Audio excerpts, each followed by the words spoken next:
donation. It's still two. It's If still the the two of them majority. voted, then there's It's no Those in issue. favor? Okay. 2 aye, and you're abstaining. Perfect. And we appreciate South Coast Hospital's generosity and our maintenance department following up on learning of that available furniture. B, the approval of field trips.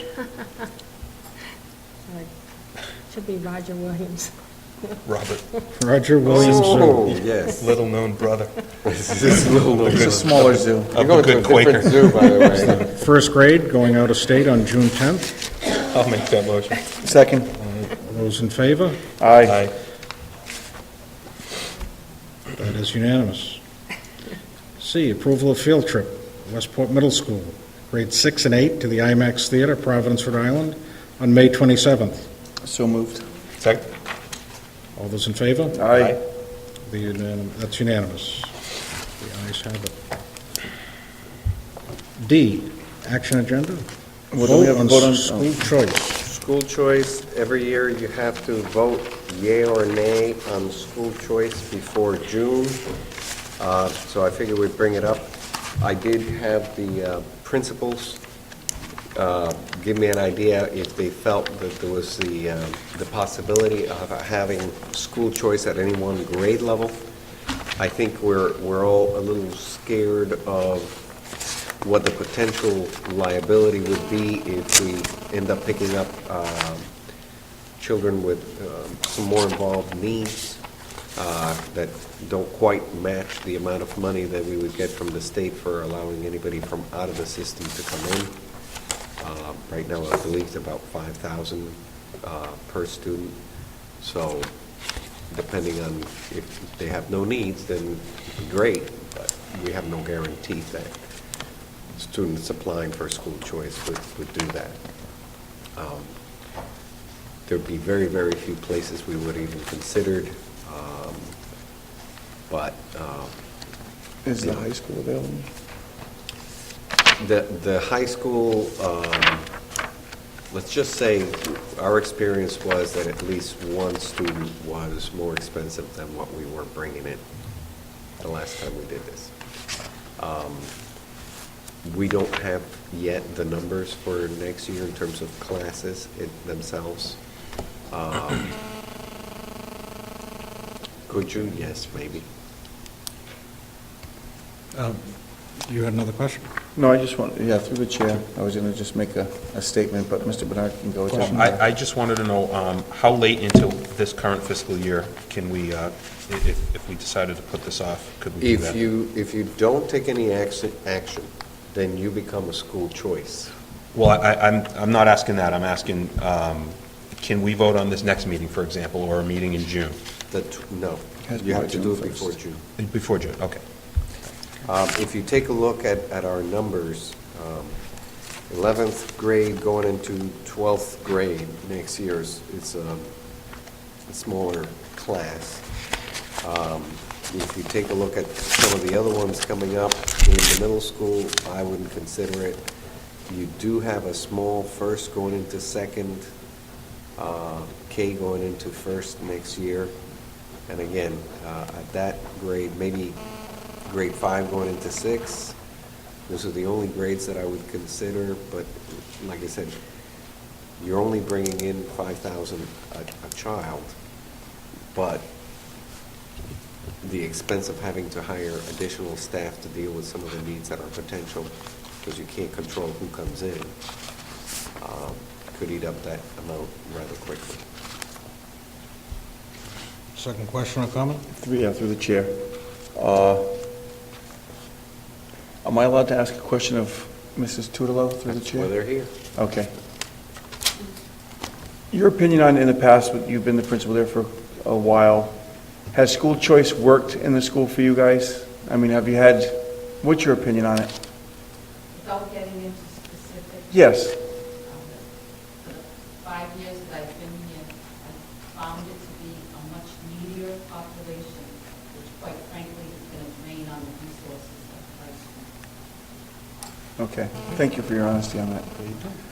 Now, second question, if you had been mentioning, because I've always just thought of school choice in the high school area. You just mentioned second grade, this and that. We now own that student through high school, correct? And through Yes. graduation. Yes. But one thing it also does allow that we need to at least think about, and I think, Mr. Bernard, putting it off to another meeting where we can actually get into it in depth. This also allows our students, I know there's a very good gifted program, we also allow some of our students, I hate to lose really gifted students, but it also does allow some of our students to at least explore other gifted programs at other schools that may participate. Our participation in the school choice program has nothing to do with other schools. Oh, so our if- students- If another school decides they want to open up their doors to every grade level, kids from here can choose to go over there. There is a small loss on our side because it goes from us to them from the enrollment figures that we send out October 1st. And then that's what they calculate in part, the Chapter 70 monies for next year.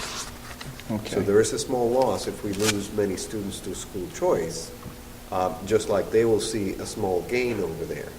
Never the same amount of what it costs to educate a student, but, you know, you have to give something to somebody, and the state doesn't have extra money flowing around. So it comes from us to them. Okay. But there is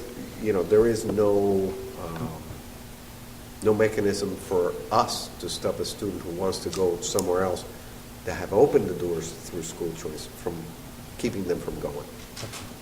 So we don't have to be participant in order for our students to have that Yes. option. I was always under that impression, so, Yeah. thank you. I only had one other question on outside of district students and perhaps looking at the high school.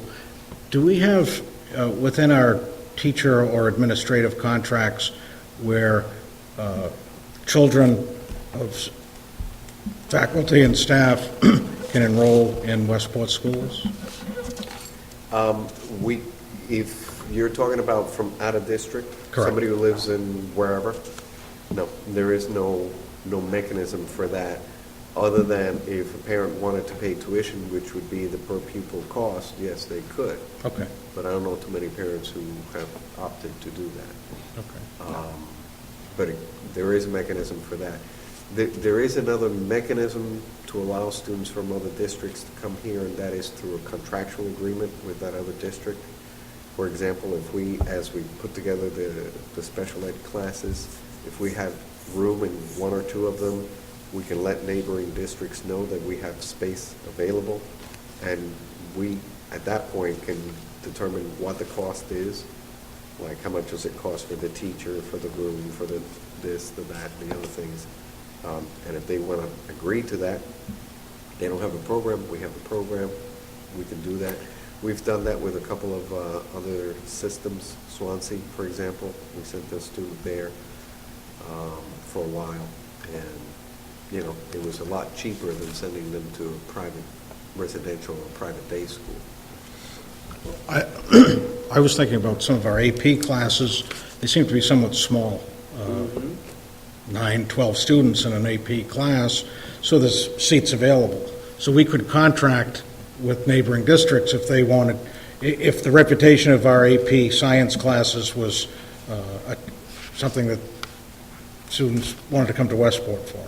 The only question would be, you know, the parents would be responsible for the transportation, and it would mean that our schedule would match theirs precisely, so they could leave their other school and come here to take the class and then go back to their next set of courses over there. But we can't open up school choice just for AP level classes. No. I didn't think so, but I saw No, it that would as have a way be to for fill the some grade. seats. So it'd be like an 11th grade or a 12th grade slot or 3. You have to say, I think I have 15 slots for 12th grade. You know, people can apply, and if you get 20 applicants, then you randomly pick 15. Do we need to put this off? With that discussion, I would entertain a motion regarding school choice, keeping in mind that this is the deadline, that if we don't have a motion, we will be enrolled in school choice. You could do it at the next school committee meeting, but I figured if there was any discussion, you had this one on the next.